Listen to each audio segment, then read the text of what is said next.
Patriarch of Moscow calls for Christmas truce. These are unreformed Soviets still leading Russia. We go live to Ukraine and Joseph Lindsley. Joseph, hello. I'd like you to explain a story I'm reading about here today. The headline, Patriarch of Moscow calls for Christmas truce. And you mentioned yesterday Christmas time is coming over there. Now, this sounds like a good idea, but wasn't this leader of the Russian Orthodox Church a big supporter of the war? He said at one point, military duty washes away all sins. What's the story on that and on him? Yeah, Bob, good afternoon from Lviv. More than a big supporter of the war, Patriarch Kirill, he was once a KGB agent, also like Vladimir Putin. And so I think, if we remember all the history of the Cold War, these are unreformed Soviets still leading Russia.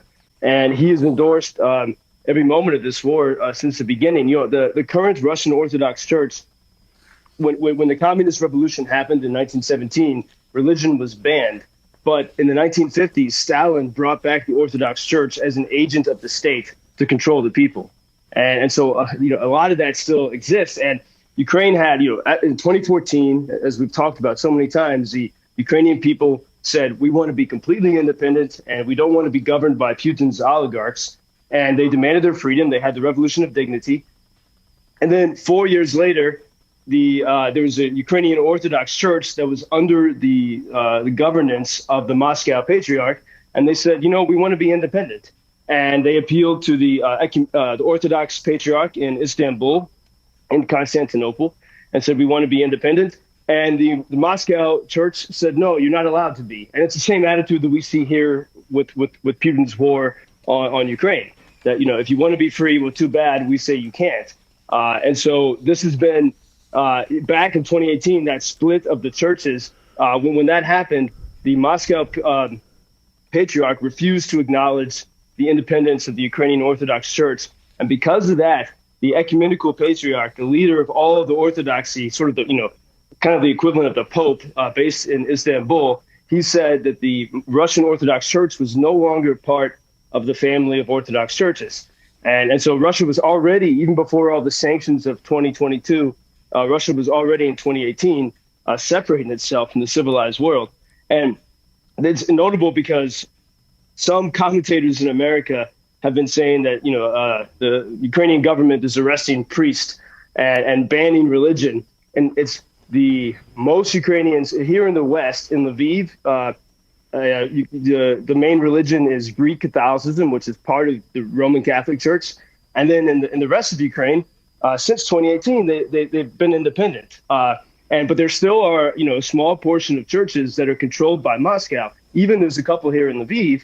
And, the word on the street, everyone says, those churches are housing spies. And when there are missile attacks on Ukraine, these priests in the Russian Orthodox churches, they can observe and see how accurate are the strikes.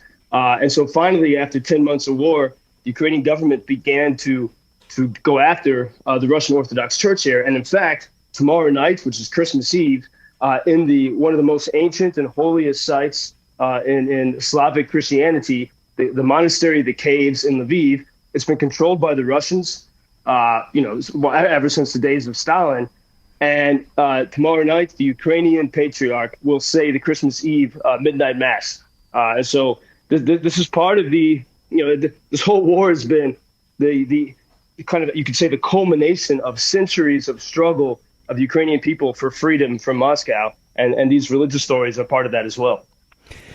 It just makes me think about how the world's religions should help bring us all together, and frequently they just result in wars. It's just an awful situation there. But I appreciate you clearing that story up for us.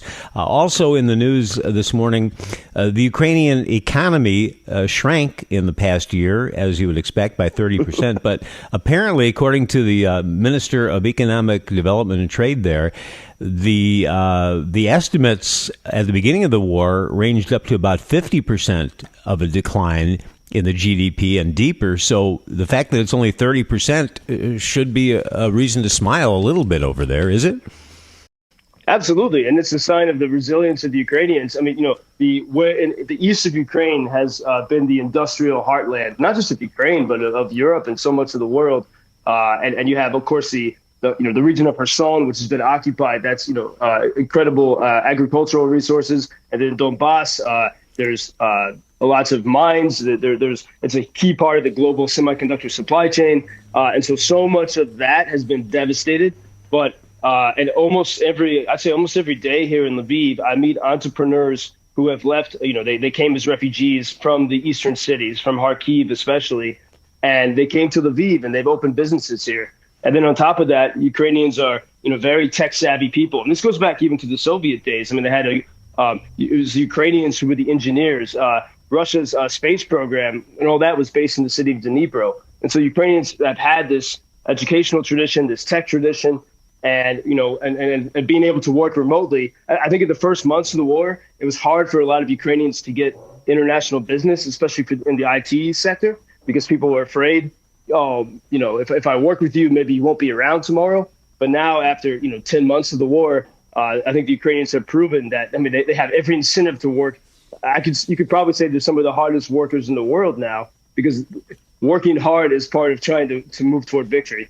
This is, it's in. I have had this conversation so often, but it's, the war takes so much, but then somehow, if you face it in the right way, it gives you, you can make opportunities out of these horrible situations. And the people there certainly have done that. I want to share a text with you from one of our listeners. Listen to this. Bob, sorry I may have missed it, but at some point over the past few months with your daily news reports from Joseph in Ukraine, have you or maybe someone from the Ukrainian community made him an honorary Chicagoan? I'm going to do that right now. Joe, you're an honorary Chicagoan, and I know you went to Notre Dame during your time in the Midwest. Did you visit Chicago? Yes, I did. And so especially as a Notre Dame alumnus, that's a huge honor. So thank you very much. The first time I visited, well, I was born in Toledo, Ohio, actually. So as a kid, sometimes we would go to travel to Chicago. And then when I first started at Notre Dame, my first memorable trip to Chicago was to see Leonard Bernstein conducting the symphony of Gustav Mahler. And then that was my first time, as a young adult in the city, and I've been back many times ever since. Well, you're an honorary Chicagoan now, so when the war is over and you can come visit us, I'll present you the key to the city. Well, I look forward to that very much. Thank you, Bob. not that I'm authorized to do that, but I think you have the authority. Yeah. We'll talk tomorrow. I hope things remain peaceful there in Lviv, Joe. Thank you, Bob. Until tomorrow. Lindsley, world's most interesting man. This I find in my garden. It's peace from rocket. Help us to win in the war.